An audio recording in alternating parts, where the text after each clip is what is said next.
All right, we get an extra day this week because the game isn't until Monday night, and I'll be doing a full preview of this game. But along the way, let's do some CJ Stroud. Let's do some Nico Ryans. Right now, we're going to listen to CJ Stroud's answers to a few of the questions from the press conference yesterday. He's dialed in. He says he's got tunnel vision right now, in the good way, not in the bad way.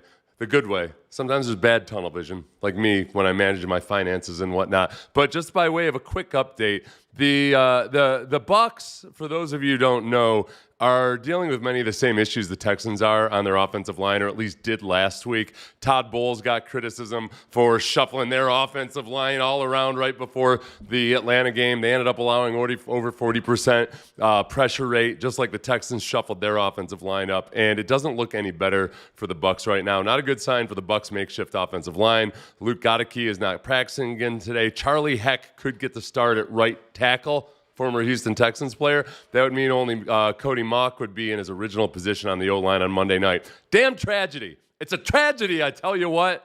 I only want to face a team at full. Bah humbug to that. Still several days to go. So we'll find out about all of that. Here is CJ, part of his answer on getting questioned about, is it good to get punched in the mouth early at least to get a little bit of a wake-up call? I don't know, like, what we're going to do, sit around here and cry about it? Like, it's the NFL. It's part of the game.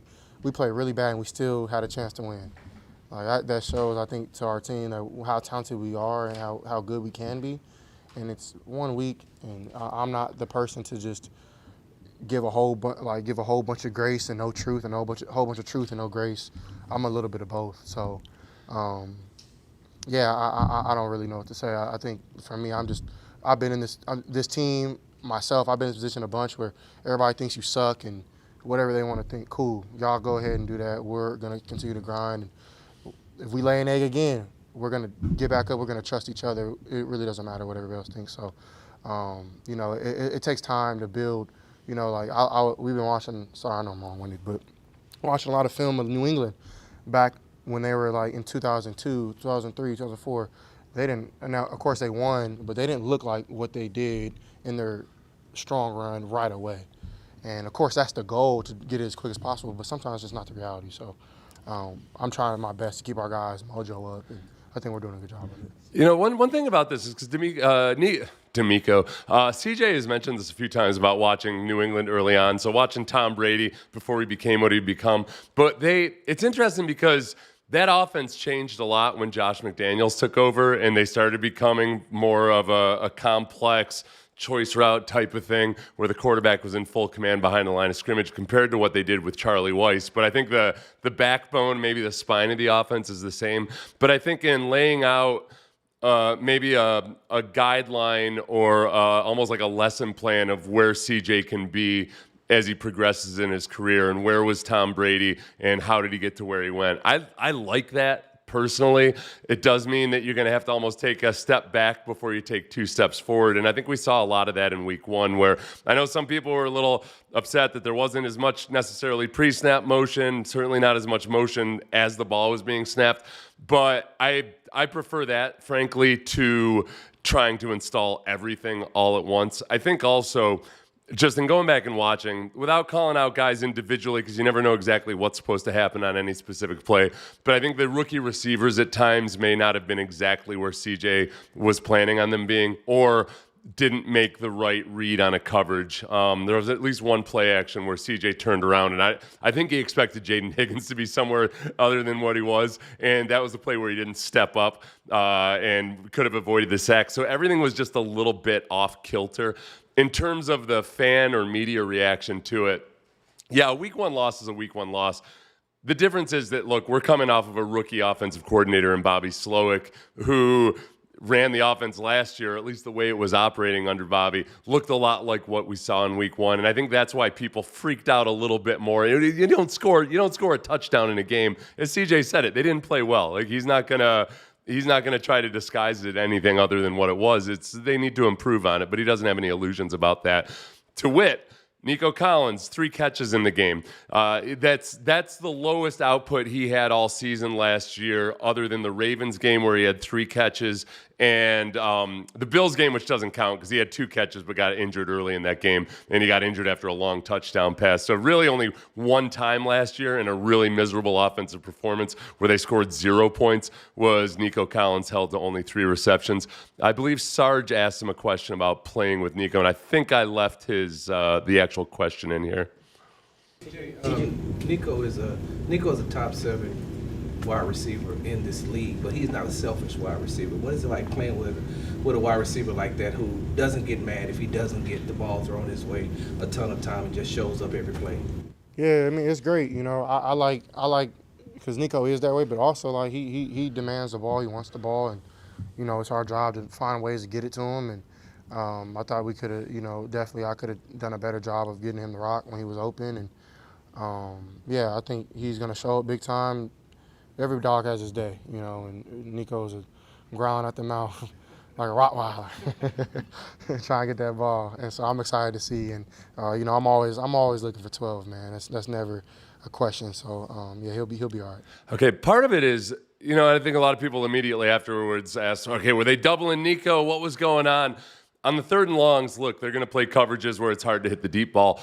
Nico had opportunities. Nico was open. It wasn't like he was just being blanketed and squashed all day long. And I don't want to make excuses, and I know that D'Amico and CJ wouldn't make excuses in this regard, but I think it kind of was one of those games where it worked out where there were a lot of times where Nico was open, but that's exactly when the pass protection broke down, or that Nico was wide open, but CJ made a good decision and threw hot into the teeth of the blitz. But okay, if he had hung on a little bit longer, could he have hit Nico downfield? That's that balance they're trying to find right now. And I said all offseason long, I think at times CJ needs to be good about taking the easy, you know, taking what the defense gives you, you know, don't go broke taking a profit, live by the cliches. So I can't skewer him for hanging around and waiting to see if in a couple steps he could hit Nico when you got an unblocked defender coming off the edge. That part of it, it's as CJ himself has said, as I've said during training camp, there's going to be a little bit of a burn-in period here. If Bobby Sloak had been awesome last year and he got a head coaching job and you hire a first-time offensive coordinator, I think we'd be more patient about it. That's where the impatience comes in. It's cool. Like, you're going to expect hiccups along the way, especially versus that Rams defense and that defensive front. Let's build on it. Let's look better this week against Tampa Bay. Next question, CJ, what are the areas you have to fix? I don't know if the question was about him individually or the offense in general. Well, we got to help Kels out, man. I think that's my biggest thing personally, and I think for the guys is not giving. What play are you going to call on 2nd and 15, 2nd and 25? When we've had these problems for years, you know. So 3rd and 14, 3rd and 12, like you can't live in that, and we do our coaches discourtesy of that and that's controllable by us. So I think that's a start.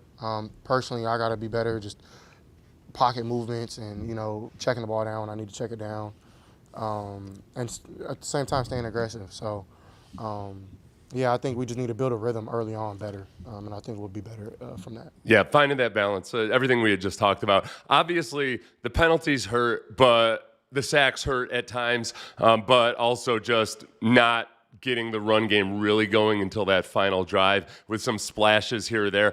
There were positive steps in the run game, and I'm going to say it again, and I apologize every time I say it.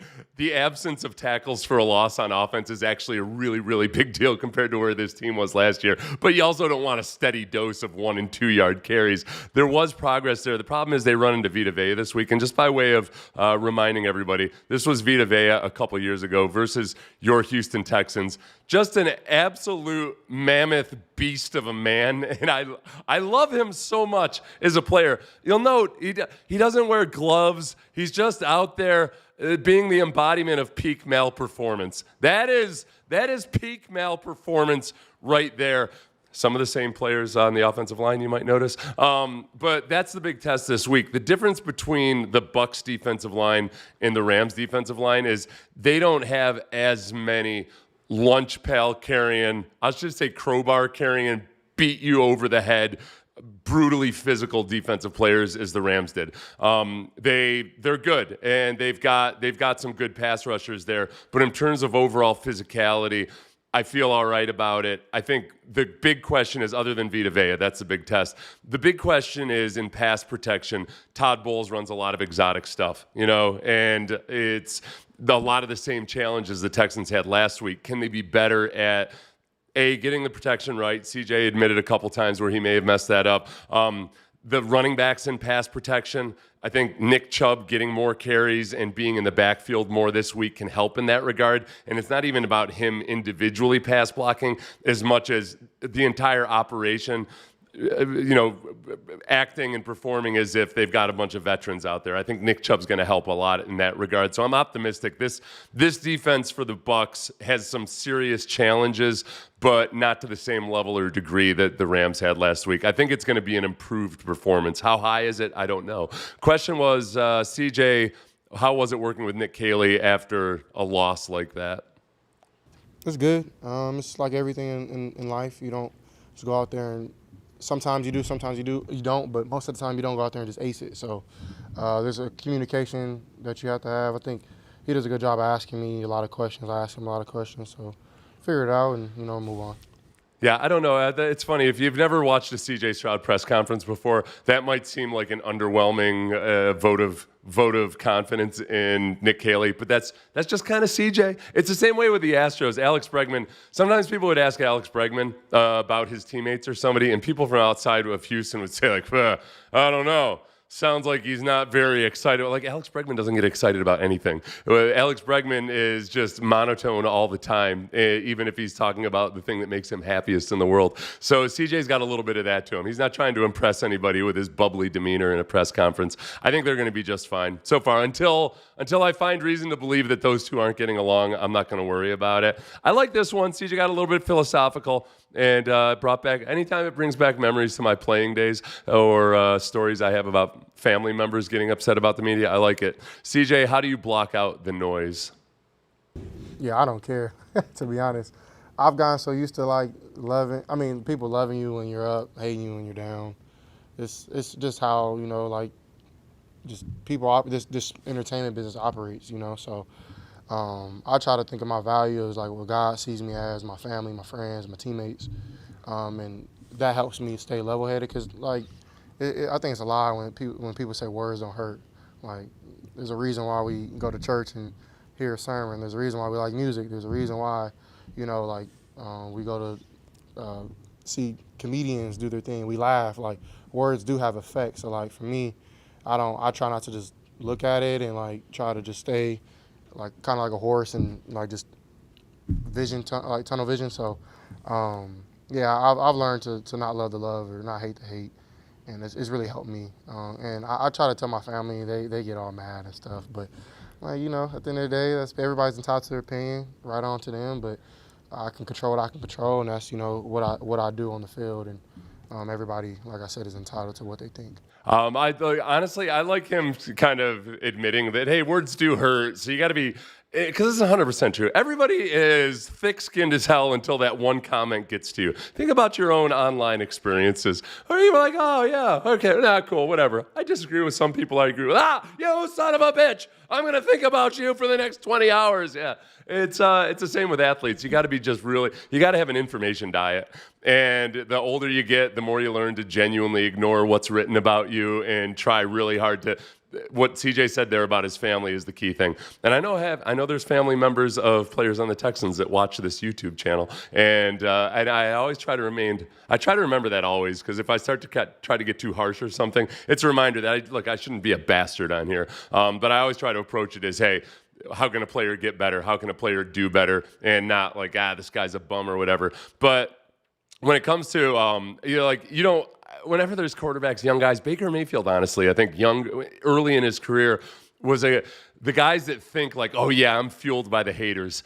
like, you got to be careful with that. You got to be careful with that because you're letting the haters, even if you're using them to a degree. And I think Tom Brady was really good at just picking a few choice comments and remembering them and using them.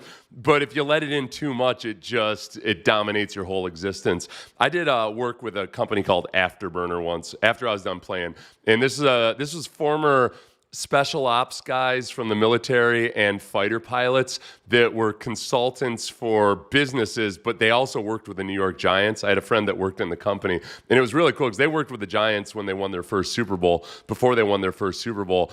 And one of the things about when they do mission planning and with the elite levels in the military, they account for the fact that people are sensitive. So when you're talking about fighter pilots, Navy SEALs, people who are the most mentally tough people in the world, there's things in their process when they need to provide feedback or whatever that kind of separates the person from the feedback. Like you talk about a person's position or like their number in the formation and all that more so than by name. And people that you can outrank, you can criticize somebody who ranks above you, but you do it in a certain style. And it's really cool. It just by virtue of learning that, even these incredibly mentally tough people understand that, yeah, people get sensitive, try to eliminate that as much as possible. I think CJ does a good job of that. And I'm really looking forward to this week. I think you're going to see a better version of the Texans offense. The real question is, how much better can they get and how fast? There was one question one of you had about the offensive line that I wanted to address because it's interesting when, Cheshire said, I know it's early to be skeptical of our O-line, but I hope this offseason we do a Steelers-esque O-line focused draft. I think the draft is the right way to go about it. And I would have preferred that they'd been a little bit more aggressive in free agency. If only, what happens is you see with the Texans, they weren't aggressive in free agency at all. And yet, what happens when you're not aggressive in free agency is you say, all right, and I advocated this to a certain degree, that, look, you can have a good offensive line without a bunch of awesome offensive linemen. I think Tampa last year was, to a certain degree, was like that. Yes, Tristan Wirfs is awesome, but they also made do with some guys that aren't awesome guys that were free agents. I'm blanking on the guy from the Giants, but and they still had a really good offensive line that you can make the sum. You can have a outcome that's a product that's greater than the sum of its parts if everybody's just playing together. The problem with not being aggressive in free agency, and if you only draft one offensive lineman and you're waiting to see how Ursary actually works out, is that, man, your depth gets tested. That, hey, I might overspend on a free agent, and maybe you don't get an incredible bang for the buck, but at least you've got somebody you can trust, where now when guys get injured, okay, you don't have an interior offensive lineman that you feel good plugging in at right guard. And then you're reshuffling the entire offensive line, and you've got a rookie left tackle playing right tackle. That's where it starts to worry me a little bit. Yes, if they can be aggressive in the draft next year with offensive linemen, if they actually hit on those picks, sure, but it's more of a long-term concern than anything else. I got to get to D'Amico later, so I can't take too many comments. Please hit the like button if you haven't. If you've come across my videos a bunch of times and you've enjoyed them, but you haven't subscribed yet, by all means, you're doing yourself a disservice if you don't subscribe. Because how are you going to get this wisdom dropped down on you like manna from heaven? Yeah, I don't know.